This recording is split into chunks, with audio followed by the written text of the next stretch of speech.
And now, Kerry Rego.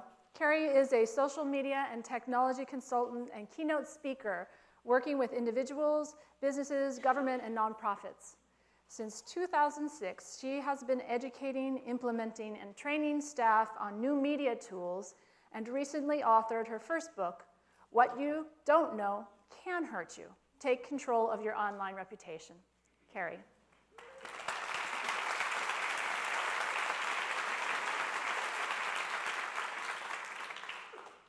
Good morning. So I'm going to make you a little bit uncomfortable. And it's okay to feel uncomfortable. I work with adults in technology every day. I'm a non-traditional teacher. So what I run into every single day, doesn't matter how successful you are, doesn't matter how long you've been in business, it doesn't matter how fabulous you are. Every single person carries around a bag of fear with them. This prevents us from achieving our goals. So last week I was at Disneyland, and I took my 2 nephews and my daughter. My husband was there too, but the kids were the most important part. We made a fatal mistake. We went on the Matterhorn first. So my 6-year-old nephew and my 7-year-old daughter, we scared the bejesus out of them. So we had to have a life conversation right there on the spot. And I said, did you know that life is really about overcoming your fears? They just stood there and stared at me. I said, did you know that adults get scared? No, they do. Every single day, I get scared. Life is about overcoming your fears. If you let it conquer you, life is no fun. So the 6-year-old shook it off, and he had an amazing time. It didn't stop him or slow him down. My 7-year-old daughter did not have nearly as much fun. All she could think about was darkness and abominable snowmans. So I want to ask you for a moment to go inside and think about, when it comes to technology and innovation, what scares you? For years, these are the kinds of answers I hear. I'm not good enough. I'm not smart enough. Everybody else knows this but me. It's moving too fast. Why doesn't the world stop changing? When you leave this room, when you go home today, I want you to continue thinking about that. What is stopping us from achieving our goals of educating our children? Let me tell you what scares me. What scares me is that we are sending out millions of children out of high school and college every year without basic survival skills.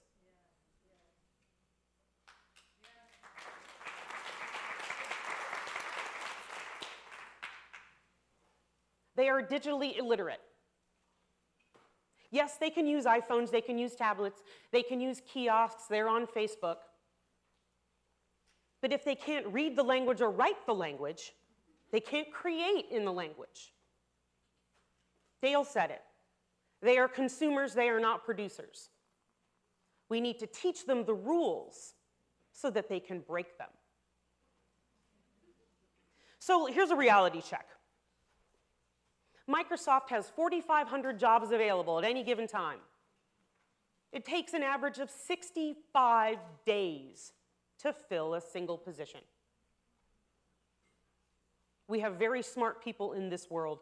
I fear for the adults that I work with, should they get laid off or fired, they will not be able to compete in their own job. 80% of the schools in the United States don't have the broadband to power the fabulous tools we have available. South Korea, 100% penetration.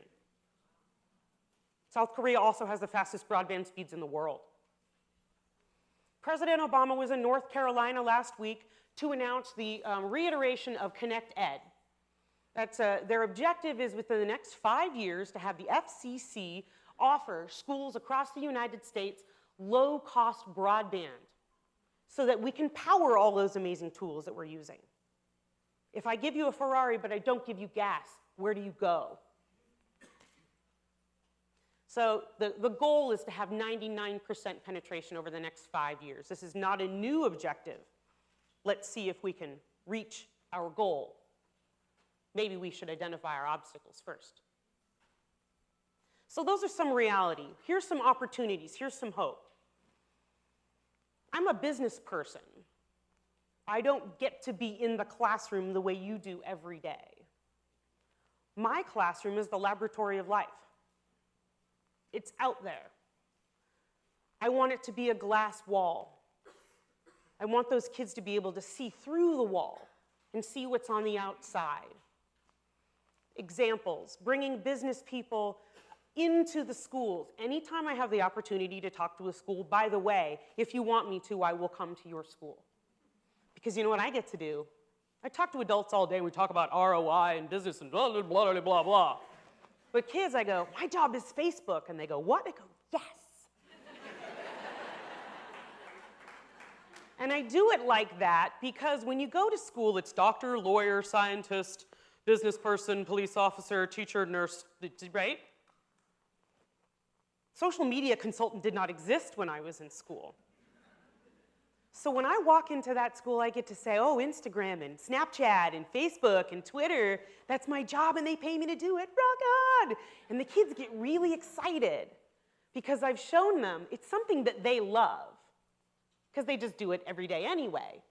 But that you can turn passion, fun, excitement into a career. You can get building blocks to be your job. Disneyland, remember, if you've ever been to Disneyland, they have these big Lego structures. Huge dragon on top of a building, the Incredible Hulk.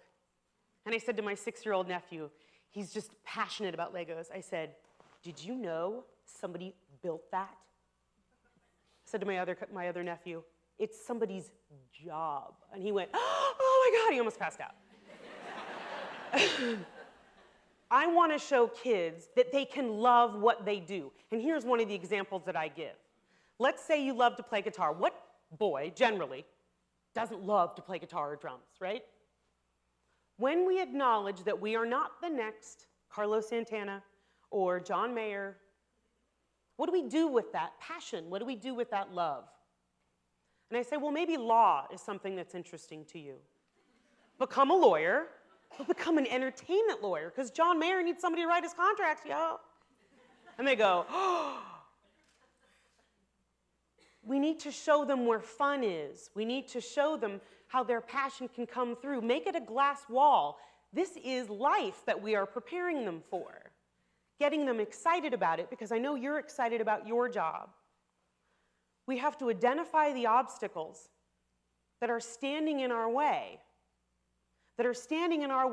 of us expressing our passion for what we do. They need to see it from us.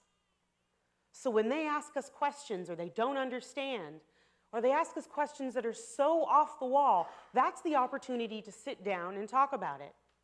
That's where it comes out, because guess what? You don't have all the answers, and neither do I. And if you sit and listen to those kids say the darndest things, they are brilliant. And we need to treat them as such.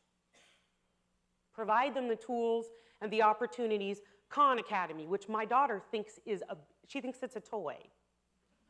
When she does her homework, she gets to play on Khan Academy. Google Apps for education.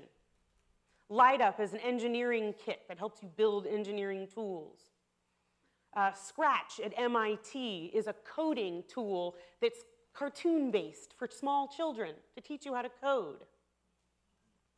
I think programming languages need to be taught like English, like Spanish. It is a language, and the whole world around us, from our televisions, to our cars, to our phones, to our health records, to communicating with anybody in our lives, it's all run by a computer.